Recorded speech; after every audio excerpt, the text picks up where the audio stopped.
Capítulo 8.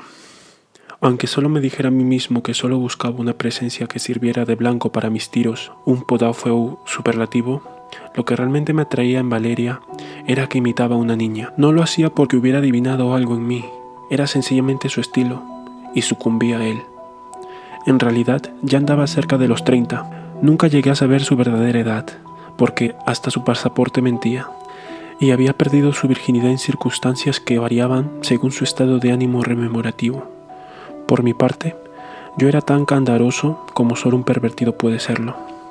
Ella tenía un aire retozón, de pichona, se vestía a la gamín, mostraba generosamente sus piernas suaves, sabía cómo destacar el blanco de una prenda íntima con el negro terciopelo de sus chinelas, hacía mochines, tenía hoyuelos, era juguetona. Sacudía su pelo corto, rubio y rizado, de la manera más graciosa y trivial que pudiera imaginarse. Después de una sucinta ceremonia en la mairie, la llevé al nuevo apartamento que había alquilado y, con cierta sorpresa de su parte, hice que se pusiera antes de tocarla un tosco camisón que me había ingeniado para hurtar del lavadero de un orfanato. Esa noche nupcial me procuró cierta diversión, pero la realidad no tardó en afirmarse. Los rubios rizos revelaron sus raíces negras, el vello se convirtió en púa sobre una piel rasurada, los volubles labios húmedos, que yo había atiborrado de amor, traicionaron ignominiosamente su semejanza con la parte correspondiente de un preciado retrato de su madre muerta, tan parecido a un sapo. Al fin, en vez de una pálida niña del arroyo, Humber tuvo en sus manos a una baba enorme, hinchado, de piernas cortas, pechos grandes y casi sin seso. Ese estado de cosas duró desde 1935 hasta 1939. La única ventaja de mi mujer era su naturaleza tácita, que favorecía la ilusión de un extraño bienestar en nuestro pequeño y mísero departamento. 2 cuartos, una vista brumosa desde una ventana, una pared de ladrillos desde la otra, una cocina estrecha, una bañera en forma de un zapato dentro de la cual me sentía como Marat, pero sin ninguna doncella de cuello blanco que me apuñalara. Pasamos juntos unas pocas noches apacibles. Ella hundida en su Paris Soir y yo trabajando en una mesa desvencijada. Íbamos al cinematógrafo a ver carreras de bicicletas y combates de boxeo. Yo recurría muy pocas veces a su carne rancia, solo en casos de gran necesidad y desesperación. El almacenero que vivía enfrente a nosotros tenía una hijita cuya sombra me enloquecía, pero con ayuda de Valeria encontraba, después de todo, ciertos desahogos legales para mi fantástica tendencia. En cuanto a la cocinera, descartamos tácitamente el pot-au-feu y comíamos casi siempre en un lugar atestado de la Rue Bonaparte, con manteles manchados de vino y entre una algarabía foránea. En la casa vecina, un anticuario exhibía en su escaparate abigarrado una vieja estampa norteamericana, espléndida, llameante, verde, roja, dorada, azul, índigo. Una locomotora con una chimenea gigantesca, grandes faroles barrocos y un barredor tremendo, que arrastraba sus coches color malva a través de la noche tormentosa en la pradera y mezclaba su humo tachonado de chispas con las aterciopeladas nubes henchidas de truenos. Las nubes estallaron. En el verano de 1939, mi tío de América murió legándome una renta anual de unos pocos miles de dólares a condición de que me fuera a vivir a los Estados Unidos y demostrara cierto interés por sus asuntos. La perspectiva encontró en mí la mejor de las bienvenidas. Sentí que mi vida necesitaba una sacudida. Además, había otra cosa. En la felpa de la comodidad matrimonial aparecían agujeros de polillas. En las últimas semanas había advertido que mi gorda Valeria no era ya la misma. Había adquirido un extraño desasosiego y a veces hasta mostraba cierta irritación muy poco afín con el carácter que se suponía encarnado con ella. Cuando le informé que estábamos a punto de embarcarnos para Nueva York, pareció perpleja, angustiada. Hubo algunas tediosas dificultades con sus documentos. Tenía un pasaporte que, por algún motivo, su participación de la sólida nacionalidad suiza de su marido no podía superar. Resolví que la necesidad de hacer colas en la prefectura y otras formalidades era lo que le había vuelto tan inquieta. A pesar de mis pacientes descripciones de Norteamericana como el país de los niños rosados y de los grandes árboles, donde la vida era tanto mejor que en el insulso y turbio París. Una mañana salíamos de cierta oficina con sus papeles casi en orden, cuando Valeria, que iba zarandeándose a mi lado, empezó a sacudir vigorosamente su cabeza lanuda, sin decir una sola palabra. Callé durante un instante y al fin le pregunté si le pasaba algo. Me respondió. Traduzco de su francés, que a su vez sería, según imagino, la traducción de una trivialidad eslava. Hay otro hombre en mi vida. En verdad, esas son palabras feas para los oídos de un marido. Confieso que me ofuscaron. Golpearla allí mismo, en la calle, como habría hecho un hombre honrado del común, no era cosa factible. Años de oculto sufrimiento me habían enseñado un autocontrol sobrehumano.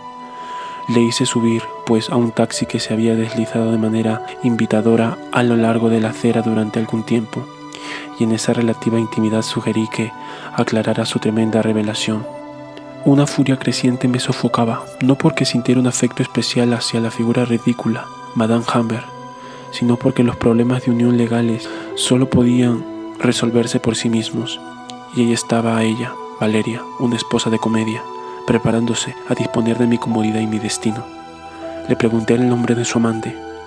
Repetí mi pregunta, pero ella se empeñó en un grotesco balbuceo, discurriendo sobre su infidelidad conmigo y anunciando planes para un divorcio inmediato. ¿Pero quién es?, grité al fin, golpeándole la rodilla con el puño. Ella, sin pestañear, fijó en mí sus ojos como si la respuesta hubiera sido demasiado simple para las palabras. Después, se encogió ligeramente de hombros y señaló la espesa nuca del conductor del taxi, que se detuvo en un pequeño café y se presentó. No recuerdo su ridículo nombre, pero después de todos esos años aún puedo verlo con toda nitidez. Un fornido ruso blanco, ex coronel de bigote espeso y corte de pelo a la prusiana. Había miles de ellos trabajando en ese oficio de necios por todo París. Nos sentamos en una mesa. El zarista pidió vino y Valeria, después de aplicarse una servilleta mojada sobre la rodilla, siguió hablando. En mí, más que a mí. Vertía palabras en ese digno receptáculo con volubilidad que nunca había sospechado en ella. De cuando en cuando dirigía una descarga eslava hacia su insólito amante. La situación era absurda, y lo fue aún más cuando el coronel taximetrista, deteniendo a Valeria con una sonrisa posesiva, empezó a desarrollar sus opiniones y proyectos. Con un acento atroz en su cuidadoso francés, esbozó el mundo de amor y trabajo en el cual se proponía entrar tomando de la mano de su mujer niña, Valeria. Valeria, mientras tanto, había empezado a arreglarse, sentada entre él y yo, se pintaba los labios fruncidos, triplicaba su mentón para observarse la pechera de su blusa, etc. El coronel hablaba de ella como si hubiera estado ausente, y también como si Valeria hubiera sido una especie de pupila a punto de pasar, por su propio bien, de las manos de un tutor sensato a las de otro más sensato todavía. Y aunque mi ira impotente haya exagerado y desfigurado ciertas impresiones, puedo jurar que el ruso llegó a consultarme sobre problemas tales como la alimentación de mi mujer, sus periodos, su guardarropa y los libros que había leído o debía de leer. Creo que Jean Christopher le gustará, dijo. Oh, el señor Tachovitz era todo un letrado. Puse fin a esa cháchara sugiriendo a Valeria que empacara enseguida sus pocas pertenencias, y el bobo del coronel se ofreció galantemente para llevarlas a su automóvil. Volviendo a su condición profesional, condujo a los Humbert a su domicilio. Durante el camino, Valeria habló, y Humbert el terrible deliberó con Humbert el pequeño si Humbert debía matar al amante, o a los dos, o a ninguno. Recuerdo la ocasión en que empuñé una pistola automática perteneciente a un camarada de estudios, en los días. He hablado de ellos, pero poco importa. En que jugaba con la idea de gozar de su hermana, una diáfana ninfula con un arco de pelo negro, y luego darme muerte. Ahora me preguntaba si Valeska, como la llamaba el coronel, era digna de que disparara contra ella, o la estrangulara, o la ahogara. Tenía piernas muy vulnerables, y resolví limitarme a lastimarla horriblemente, no bien estaríamos a solas. Pero nunca estuvimos a solas. Valeska, que ahora vertía torrentes de lágrimas teñidas por el revoltijo de su maquillaje multicolor, empezó a llenar un baúl y 2 valijas y una caja que estuvo a punto de estallar, mientras el maldito coronel, que revoloteaba alrededor de ella incesantemente, hacía imposibles mis sueños de ponerme mis botas de montaña y darle un buen puntapié en el trasero. No puedo decir que el coronel se portara con insolencia o cosa semejante, por el contrario, exhibió, como una representación suplementaria en esa función que me habían endilgado, una discreta cortesía de viejo estilo, subrayando sus movimientos con toda clase de excusas mal pronunciadas. Pedí perdón. ¿Qué puedo hacer? Y volviéndose con todo tacto cuando Valeshka descolgó de la cuerda para tender sobre la bañera sus calzones rosados. Pero el coronel parecía llenar el lugar en todo momento.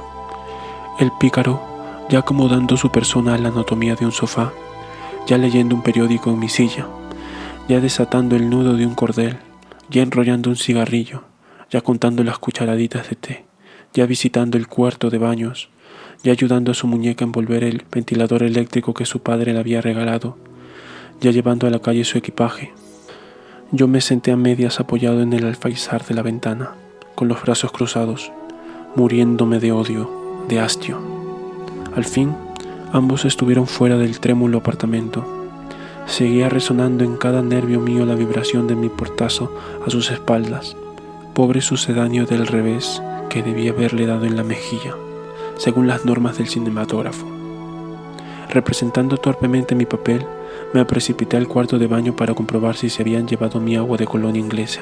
Allí estaba, pero advertí, con un estremecimiento de furioso asco, que el antiguo consejero del zar no había tirado de la cadena después de vaciar su vejiga. Ese solemne estanque de orina ajena, donde se desintegraba una colilla parduzca, me hirió como un insulto supremo y busqué, enloquecido, un arma alrededor de mí. En realidad, me atrevo a decir que solo una cortesía de clase media rusa, con un dejo oriental quizá, había sugerido el buen coronel Maximovich. Súbitamente su nombre vuela en taxi hacia mí.